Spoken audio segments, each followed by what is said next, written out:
ในตีมาลาดปื้นเจ้ามาหาหมอกกะลาตะเป้ตั้มใจไผ่ไส้พระเป็นเจ้าเตมีน้ำกัดแลลองแก้ดแข่นตันหูในป้อไขยู่อย่าบีลืมถ่อมให้สุดค่ะเตดีเจ้ามาหาหมอกกะลาไล่กว่านางแก้งกันตะละมือนางกันตะละอยู่นั่นมีเจอไข่นอนขึ้นมาเฮ็ดให้อ่ำจังนางกันตะละไลแลมือเหลวกันพระเป็นเจ้านางอยู่ตีสนลาวันมีเจอหู้รวยวิงเห็นว่าเจ้ามาหาหมอกกะลาตึกเข้เข่งลองไข่นอนอยู่พระเป็นเจ้าเหมือนผ่านมาเหมือนอยู่ตั้งหน้าแลมาฮอดละปันเสียงว่า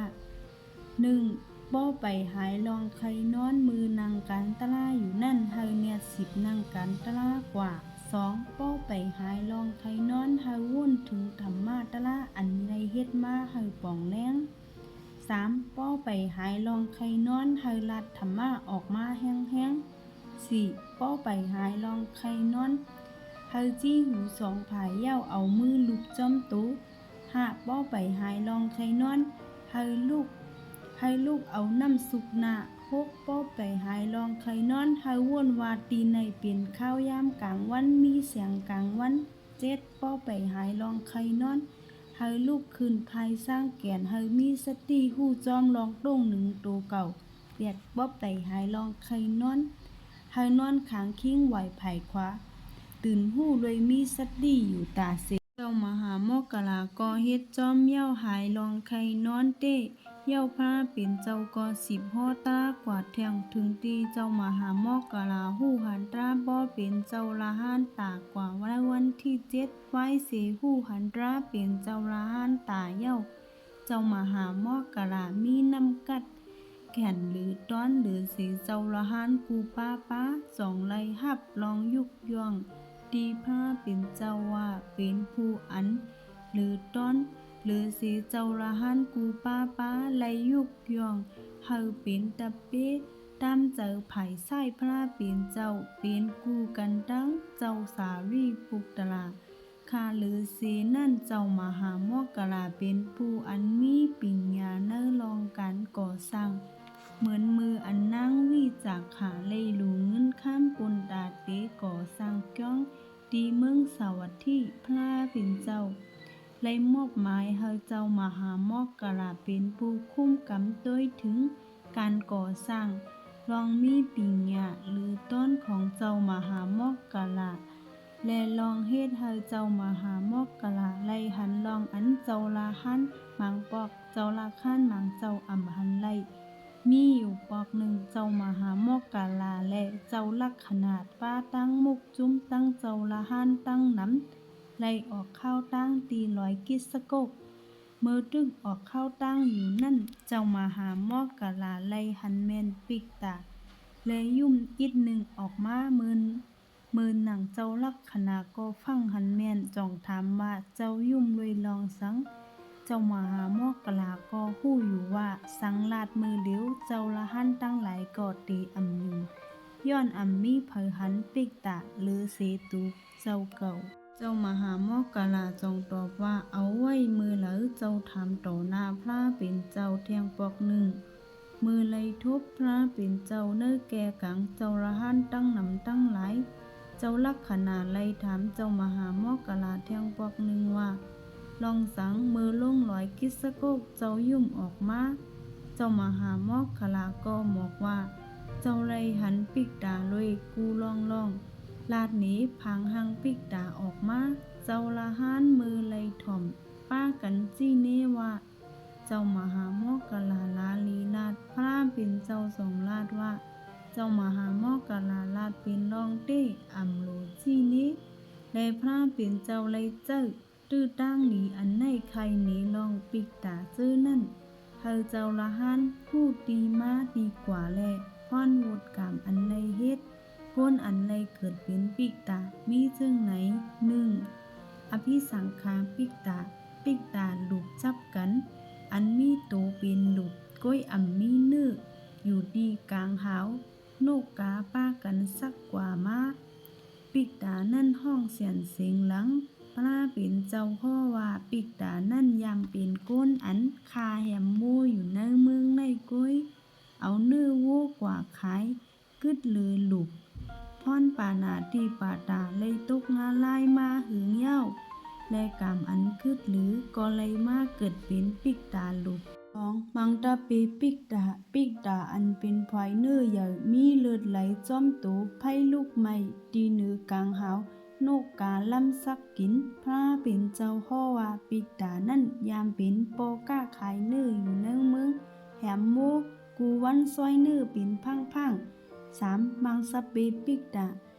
ตาก้อนเนื้อเป็นปิกตาอันตรงม้วนๆอยู่ดีกลางหาวถูกนกกาซักกินไล่เจ็บย้อนลูกค้าขันเจอทั้งน้ำพระเป็นเจ้าฮ้อว่าปิกตานั่นยามเป็นก้นหางคึมนกเนือเมืองในก้วยเขาเตียงยอบนกอันไรมาถอนคนเสขายข้าวตั้งหลาย10 ปี 4. นิจัสสาวิปิกตาอันมีหนังห่อลูกเป็นปิกตาอันด้วยหันในคงเนอตั้งหมดมีหนังห่อลูกมีห้อยเจ็บและเลือดไหลออกมาด้วยเป็นพุงนกกาเตล่ำซักกินเฮ็ดให้ปิกตาห้องแสนออกมาพระเป็นเจ้าฮ้อว่าปิกตานั่นยามเป็นก้นแหมเป้เนอเมืองในก้วยเขาตีใกล้แหมเป้เย้าก็เอานังกว่าขายตั้งน้ำ5อาซิโลมาปิกตาอันมีตัวเป็นมิดปิกตาอันมีตัวเป็นก้นก็โคเป็นหมูก้วยคนเนื้อตัวเขาตีเหมือนมิดงอกออกมาเป็นหลาบปุ่งออกมาตีโดยแต้งขึ้นโตเก่าห้องแสนเจ็บแสบขันเจอผ้าเป็นเจ้าฮ้อว่าปิกตานั่นยามเป็นปอก้าหมูในเมืองในก้วยเขาเตใจแล้วแหมหมูดังนำตั้งหลาย6สติโลมาปิกตาอันเป็นคนหอกปุ่งออกมาเป็นปิกตาอันสูงเป้งร้อยตัวยอมแห้งสูงเสียงห้องแสนป้อจอดทุงร้อยย้อนให้หอกดูเก่าแต้งขึ้นผ้าเป็นเจ้าฮ้อว่าปิกตานั่นยามเป็นมู่เซยหาโดดถึงอยู่ในเมืองในเขาตีเจ้าหอก10 กว่าตีตุสังตายเขาตีเอาหอกแต้งแทง7อูซูโลปิกตาอันมีปืนกลางปักจ้อมโตปิกตาอันตูสูงเป้งร้อยยอมแห้งส่งเสียงห้องเจ็บแสบย้อนถูกปืนกลางตูเก่าแต้งขึ้นพระเป็นเจ้าฮ้อว่าปิกตานั่นยามเป็นซึกหารอันมีปุนพรปันต่ำตั้งพิษก้นเฮ็ดพิษรวยใจร้ายเจ็บแสบเหมือนหนังเอาไม้ปืนกลางปักตีตามือปักตีซบก้นเฮ็ดพิษนั่นตั้งพิษพรกรรมอันไรตกงะลายถูกไผ่เผากึดหรือกามจองไรมากเกิดเป็นปิกตา8สุจิโลปิกตาอันมีขนเข็มเป็นปิกตาอันสูงเสียงห้องป้อจอดถูกเข็มปักตีซบยาวใหญ่อันเป็นมาตีเข็มตูเก่าแต้งขึ้นพระเป็นเจ้าฮ้อว่าปิกตานั่นยามเป็นก้นพึกมาเขาตีพึกรวยไล่เจ็บแสบรวยใจเคืองยิบแต้งตีหลังมาเฮไลฮับลองขันเจอ9ทุติยสุจิโลมาปิกตามีขนเข็มแทงเมี่ยว1ปิกตาอันสูงเสียงห้องถูกเข็มตัวใหญ่แต้งขึ้นตีซบตัวเก่าย้อนพรกามพระเป็นเจ้าฮ้อว่าปิกตานั่นยามเป็นก้นในเมืองในเขาตีลาดเฮาเปิ้นเจ็บเจอหรือสอโซนเฮาเปิ้นพิษหม้อกันอยู่ดาเซ10กุมภาปิกตาอันมีออกอใหญ่เป็นปิกตาอันมีออกอใหญ่ตีนาแข้งเหมือนมอลิ้นมือไปกว่าตีเลยก็เตเลยยกออกอนั่นกว่าจ้อมฝูงนกกาก็ล่ำซักผ้าเป็นเจ้าฮ้อว่าปิกตานั่นยามเป็นผู้แดดตัดในเมืองในกล้วยเขาตีหับเงินตาผืนเป็นใจก้นพิษโดยแดดตัดตราเพ่งเป้งปึงอิงจัดถาดดูเก่าอันไรมากกว่าเฮ็ดลองมึกใหม่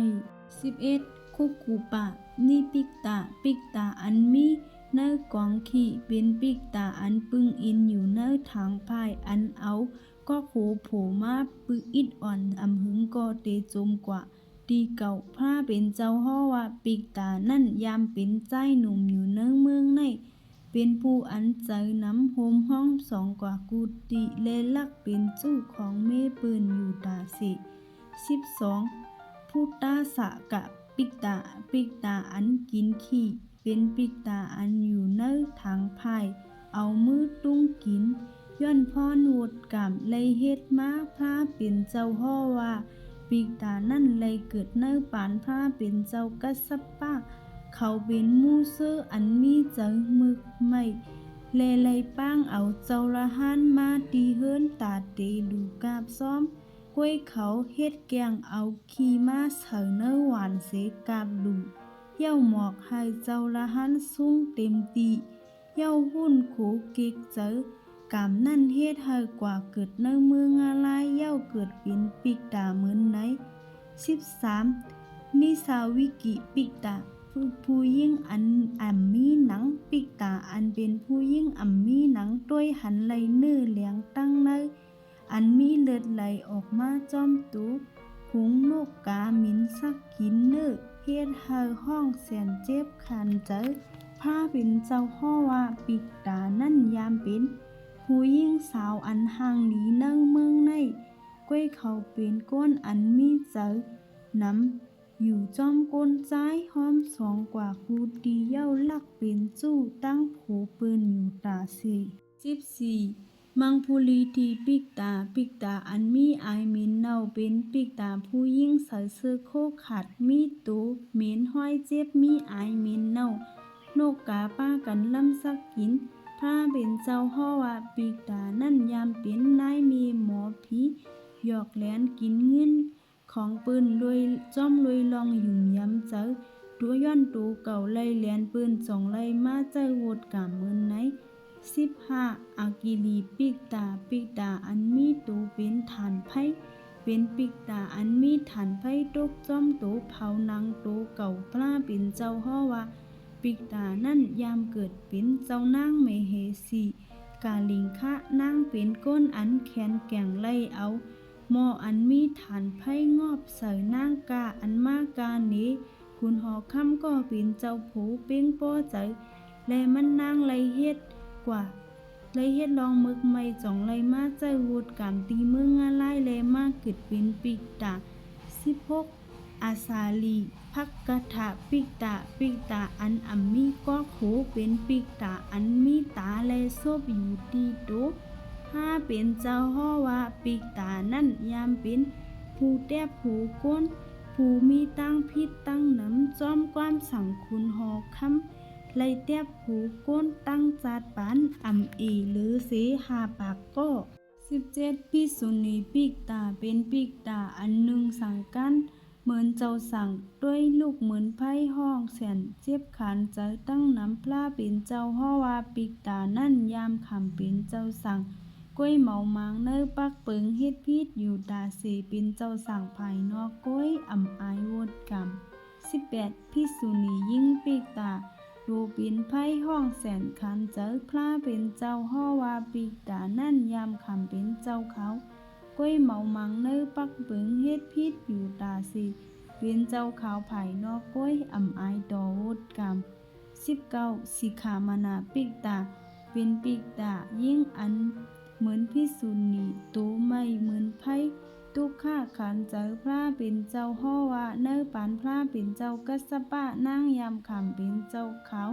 อันมีศีล6ข้อเป็นข้าวยาม2 ปีมือไล่คำเป็นเจ้าขาวเฮ็ดพิษศีลอำเฮ็ดจอมพระเป็นเจ้าจองตกงาลายเย้ามาใส่โวดกรรมแท่ง20สามเณรปิกตาเป็นปิกตาอันมีห่างเป็นเจ้าสั่งนุ่งสั่งกันยักมีไพ่ลูกจอมโตห้องแสนมือทุกข้าคันใจแห้งหนาพระเป็นเจ้าฮ้อว่าปิกตานั่นในปานพระเป็นเจ้ากัสสปะยามขำเป็นสั่งก้วยพิษศีลเหตุการณ์มึกเจ้าระหันปันพังก็อำยุ่มจองไล่ตกงาลายเย้าไล่มาสายวุดกรรมเหมือนไหน21สามเณรยิ่งปิกตายิ่งอันเป็นเหมือนสังการขาดมีไพ่ไม่ห้องแสนทุกข้าคันใจหนาพระเป็นเจ้าฮ้อว่าปิกตานั่นเนื้อปานพระเป็นเจ้ากัสสปะนางยามขำเป็นเจ้า ขาวกล้วยพิษศิลข้าวเขาปันพังก็อ่ำทอมจองไลตกงาล่ายเย้ามาใส่วดกำเหมือนไหนเป็นปีกตาตั้ง21ในเป็นบุญหนึ่งอันเจ้ามหาโมกกลาหันเย้าพระเป็นเจ้าเลยขึ้นไข่พรกำปีกตาบันเจ้าละหันเย้ารวยเจ้ามหาโมกกลาเป็นผู้อันมีปิ่งยาเลือต้นเจ้าจองเป็นเอ็นแห้งอันลำลองในพุทธศาสนาในการจอยแถมพระเป็นเจ้าเฮ็ดให้ก้นอันอำยุมย้ำพระเป็นเจ้าไหวมานับย้ำพุทธศาสนาโดยปีญาเจ้ามหาโมกกลาตั้งนำค่ามือหนังแลกลายอาแก้งเจ้าสัตเทขีถีให้ฮู้จักลองยืนปันลองตั้งก็มีอยู่ว่ามีปูสัตเทก้อนหนึ่งมีชื่อว่าโกเสนสัตเทเป็นก้นมากมีเต้มีเฮิรนถึง7 จั่นกล้วยกายังมีอาแก้งอันขีถีอ่ำย่อมปันอีสังตีเผาวันหนึ่งมือเขาตึกเตไปปอกมือเฮิรนขึ้นตีเฮิรนไหลหันก้นวันก้อนหนึ่งนั่งกินข้าวมุ่นอยู่สัตเทก็ใครกินขึ้นมาเมื่อมาถึงเฮิรนก็ตึกใครกินอยู่กล้วยกาอ้วนว่าสังเฮาหมอกเปิ้นว่าเฮาใครกินข้าวมุ่นเปิ้นก็เตใครกินจ้อมเฮาเฮ็ดเฮาเสียงเงินตั้งนำจ่องแต๊ดตัดสินเจออ่ำหมอกเผอกล้วยป่นกว่าหลายวันโกสินสัตเทก็ตึกใครกินข้าวมุ่นอยู่ถึงตีโดยอมนายอม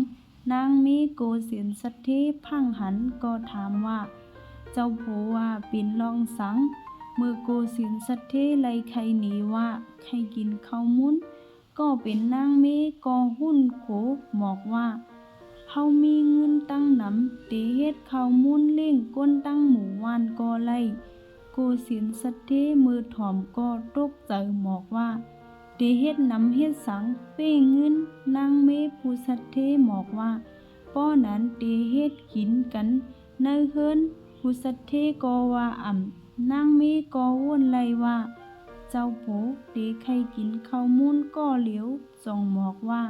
ป้อนั้นเตเฮ็ดข้าวมุ่นให้เจ้าโผกินก็เหลียวโกสินสัตเทจ่องนากีขึ้นมาเย้าหมอกให้นางเมกว่าเฮ็ดดีจั่น7ของเฮิรนเตอ่ำมีเผยไลอายหอมเย้ามาย้อนกินนางเมผู้สัตเทก็ขึ้นกว่าดีเนือจั่น7เฮ็ดข้าวมุ่นปันเจ้าโผสัตเทไลกินปิกพักดูกันเสในข้าวยามนั่นพระเป็นเจ้านางตราจ่องทัดด้วยไลหันสัตวาก้นเตหูหันตราไลไลหันแมนอักแก้งสัตเทปาตังนางเมพระเป็นเจ้าจ่องเฮาเจ้ามหาโมกกลากว่าซอดเอาสัตเทเฮามีเจอไข่หลูข้าวมุ่นปันเจ้าละหันหาปากเจ้าเป้าหับซุ้งข้าวมุ่นเจ้ามหาโมกกลาจ่องหายดูกว่าดีเฮิรนโกเซนผู้สัตเทมีนกว่าอยู่ดีพักดูจั่น7เมื่อผู้สัตเทจ่องลืบพอก้อยเจ้ามหาโมกกลาก็อ่ำกว่าเจ้ามหาโมกกลาเลยใจกระถาไปดีกลางหาวเฮ็ดให้มีกวนไผผู้สัตเทว่นว่าเจ้ามหาโมกกลาเตใครกินข้าวมุ่นเต้ๆจ่องหมอกให้นางมีโคข้าวมุ่นเล็กๆอันหนึ่งดูปันเจ้ามหาโมกกลาข้าวมุ่นอันเล็กมือใส่ลงในหม้อก็ใหญ่สัตเทอ่ำป้อเจอจ่องโคข้าวมุ่นหั่งก้อยยิงโคข้าวมุ่นก็ยิงใหญ่ติ๊กๆถึงดีเขายอมสูงจ่องให้ข้าวมุ่นปันเจ้ามหาโมกกลาอันหนึ่งก้อยข้าวมุ่นก็อันหนึ่งเย็นจับกันตั้งหมดและจันอ่ำออกก็อ่ำย่อมออกเลสัตเทโกสินก็ลองต้องไม่เลลองฮื้อก็หายกว่าจ่องให้นางเมเอาข้าวมุ่นตั้งหมดหลู่ปันเจ้ามหาโมกกลาเจ้ามหาโมกกลาจ่องฮอตลาปันตั้ง2ผู้สัตเทมีใจแรงมาเจ้ามหาโมกกลาจ่องป้าเอาสัตเทและนางเมกว่าทบพระเป็นเจ้าดีก้องด้วยการหายตูกะกูเสียนสัตเทและนางเมไล่เอาข้าวมุ่นตั้งมาหลูดีพระเป็นเจ้าเย้าหลูเจ้าละหันถึง5 ปากถึงข้าวมุ่นนั่นก็อ่ำก้อยจ่องไล่หลูปันก้นตุกโก ก้นตุกค่าขันเจอตีจ้องเข้ามุ่นก็อ่ำมุดไลเสปอกถ้าเป็นเจ้าจ่องเฮาตั้งสองว่างเข้ามุ่นตีพักดูก้องไหวเสพลาเป็นเจ้าจ่องฮอตลาปันกูสินสัทเทและตั้งนางเมถึงตีป้อเป็นซอตาปันดีนันมาสัทเทไลเอาโคหลูเงินคำหลูจ้องลอยลองกึ่งตันในพุทธศาสนามาตาเสในเป็นเทียงลองหนึ่งอันเจ้ามหาโมกกะลาเฮ็ดให้ผู้อันมีเจอขีทีเหนียวไหวมานับยำพุทธศาสนาลองตั้งก็มีซึ่งในค่ะมีอยู่เทียงบอกหนึ่งพระเป็นเจ้าไลหันอักแก้งอิงกะฮิเจ้าละหันไผนอกพุทธศาสนาจองสั่งให้เจ้ามหาโมกกะลากว่าเฮ็ดให้ย้อมหมาหน้าเจ้ามหาโมกกะลาจองไว้พระเป็นเจ้าเสกว่าตีห้องเห็นอิงกะฮิกำเหลียวมือทบอิงกะฮิก็ย้อนลือเสขึ้นหนึ่งก้อยอิงกะฮิก็อ่ำปันลือลาดว่าอัมมีตีปันลือเจ้ามหาโมกกะลาจองลาดว่าป้อเจิ้งนั้นก็ย้อนลือดีกองไส้นั่นก็ไล่ก้อยกาตีกองไส้นั่นมีนากาดูใหญ่มีกองให้แห้งอิงกะฮิโกว่าเจ้ามหาโมกกะลาตีทุบพิจองอ่ำคว้างปันลือก้อยเจ้ามหาโมกกะลาก็ย้อนลือแทงถึงตีอิงกะฮิเลยคว้างปันลือเจ้ามหาโมกกะลาเลยไปกว่าสู้กองไส้นั่นกำเหลียวและเจ้านักกาเลยหันเจ้ามหาโมกกะลาไปมากก็อ่ำป้อเจอจองหาก้องจู้เจ้ามหาโมกกะลากำเหลียวภายเจ้ามหาโมกกะลาจองเจ้ากาถาเฮไพ่ก้วยอ่ำไลเฮ็ดให้สังเจ้านักกาหาไพ่เสาเจ้ามหาโมกกะลาก้วยกาอ่ำจางเฮ็ดให้สังไลลื่นสุดเจ้ามหาโมกกะลาก็ภาวนาพีเมตตาปันเจ้านักกาแลกลองให้เย็นลุงยอมซุ้มเ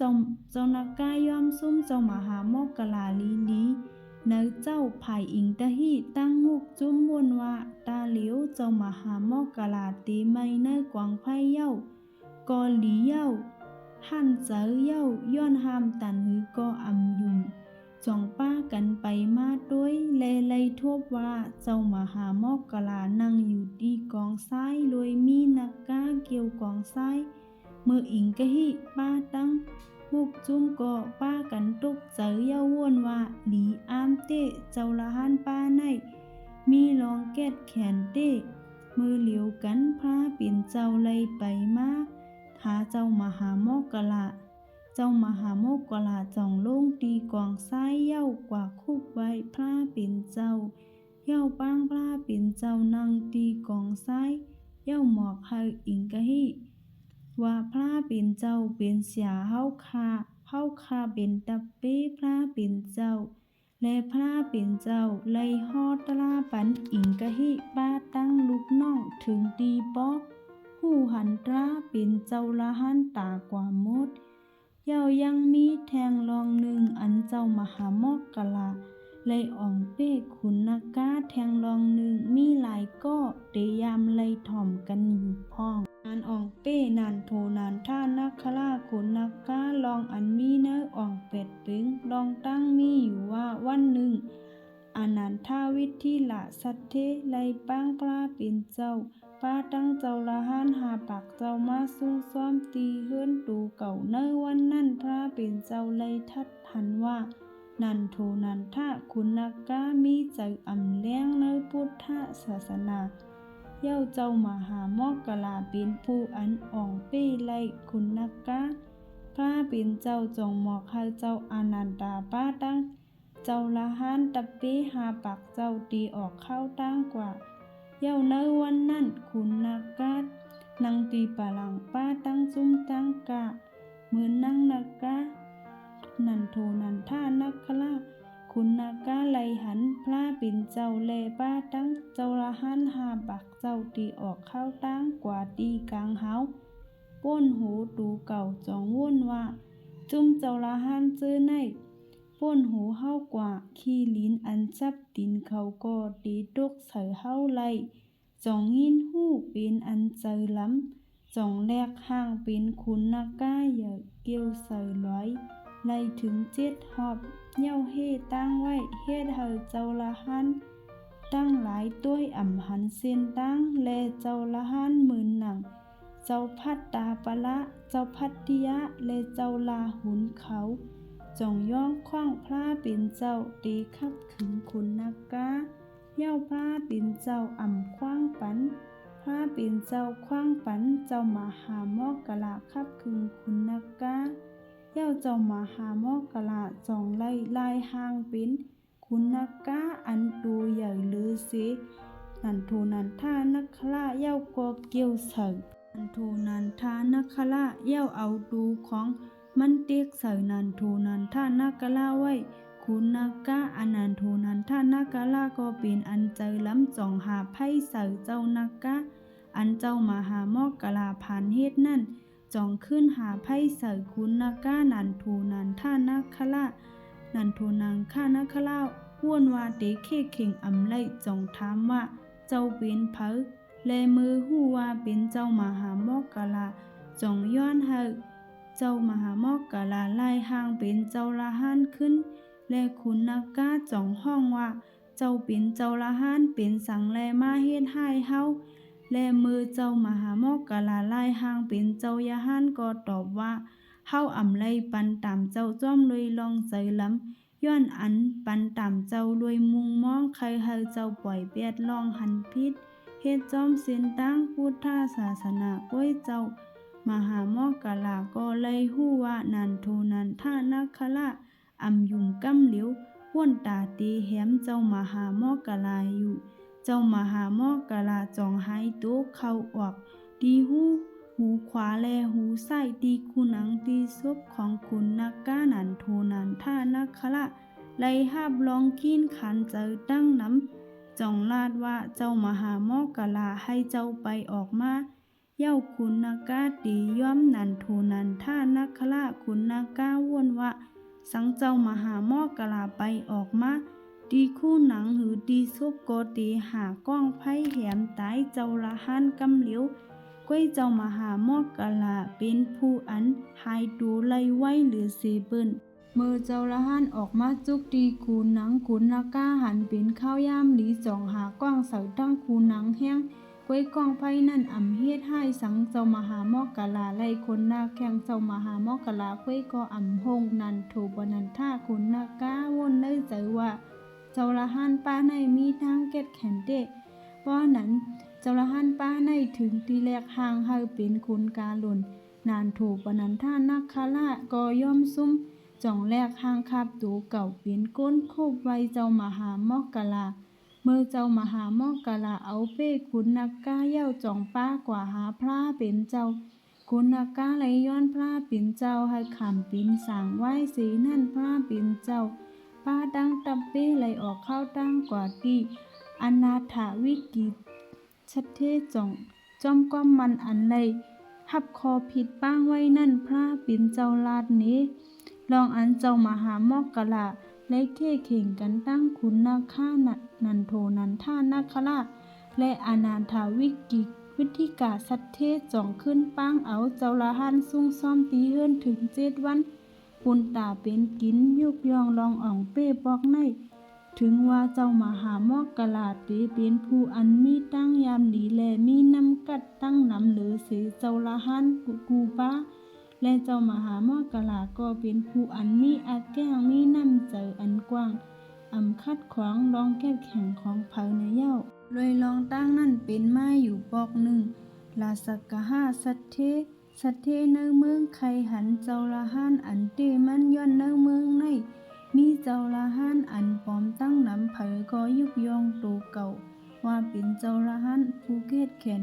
และผู้สัตเทจองให้เอาสีปิดอันเอาไม่จันแหลงเสเฮ็ดเย้ากว่าแฟนดีไต่เสาไม่ไผ่สูงเย้าปืนภาวะเผาเป็นเจ้าละหันก็แค้นโตมาเอาสีปิดกว่าและเจ้าหลาที่ตั้งหลายเผาก็ใครไล่สีปีดก้วยจังเอาไล่จ่องนมนาวผู้สัตเทให้เอาสีปีดบันโตเก่าด้วยโลมินขึ้นกว่าก้วยผู้สัตเทก็ฮับห้องว่าสังเป็นเจ้าละหันเตก็เตมินขึ้นกว่าเอาก้วยไล่ มือหนัง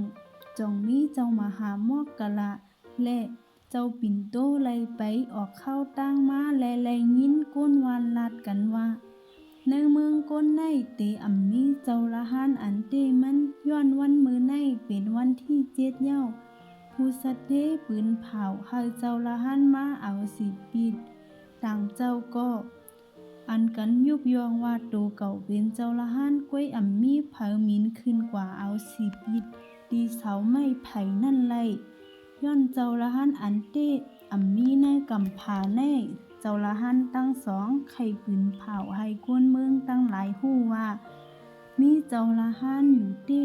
ก้วยเจ้ามหามอกกะลาถึงเตมีรองตั้งแก่ดแขนและมีอายุใหญ่และวายใหญ่เหลือเสเจ้าก็เป็นผู้อันมีใจกว้างใครให้เจ้าละหันต่างป้าไล่หนีนำกันโตเก่าพ้องจองหมอกให้เจ้าปิ่นโตมินขึ้นกว่าเอาสิปีดนั่นลงมาตีภูสัตเทและกวนเมืองป้ากันตกใจจอมลองบ่องแรงว่าเจ้าละหันตามีเตเย้ามือพระเป็นเจ้าไลหู้ลองตั้งกอไลต่อว่าเฮาเฮ็ดให้สิปีดเอาสิปีดเฮ็ดเป็นยไหว้เสนั่นพระเป็นเจ้าก็หามเจ้าละหันตั้งหลายหามยาพุ่งตะโคแทงและมือข้าวยามป้นกว่าและไลถึงมาข้าวยามลื่นสุดของเจ้ามหามอกกะลามือนังการร้ายอยู่ดีศีลาจุ่มติ๊กที่อันมีลองใจล้ำตีเหนือเจ้ามหามอกกะลาตั้งน้ำย้อนเจ้ามหามีลองแก้ดแขนในไลอนัตตาและจางกว่ามาไลตีเมืองอะไรเมืองผีกูพุงและกูตีและมือเจ้าในหันสัตว์ในเมืองอะไรกูตีอันเฮ็ดโวดกรรมสังเย้าก็เตเลยฮับพรกรรมนั่นเย้าเตเฮ็ดหือตาเตเฮ็ดกู้สู่สังเตเลยกว่าเมืองผีสั้นเลยหือผุงเลยมือเจ้ามหามอกกะลาเลยเอาข่าวแลลองตั้งสัตว์ในเมืองอะไรและเมืองผีและคุณผีนางผีมาใครเน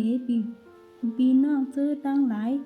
อันไลผู้ก่อป้าตั้งก้นนอกศาสนาไลปองแรงในพุทธศาสนาเฮ็ดให้จุ่มติ๊กที่ไลลู่ซุ่มลองนับยำตีก้นเมือง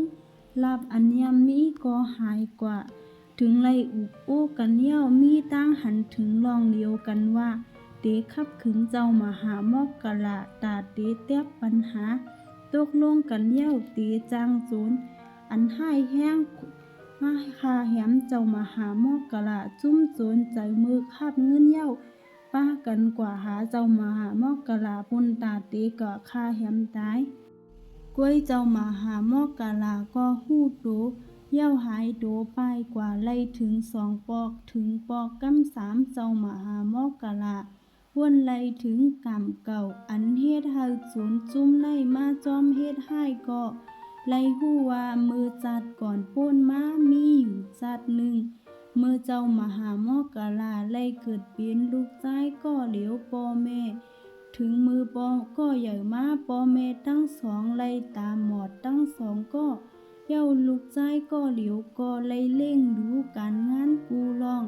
การงานนอกเฮิรนในเฮิรนลูกชายก็เฮ็ดแคมแลด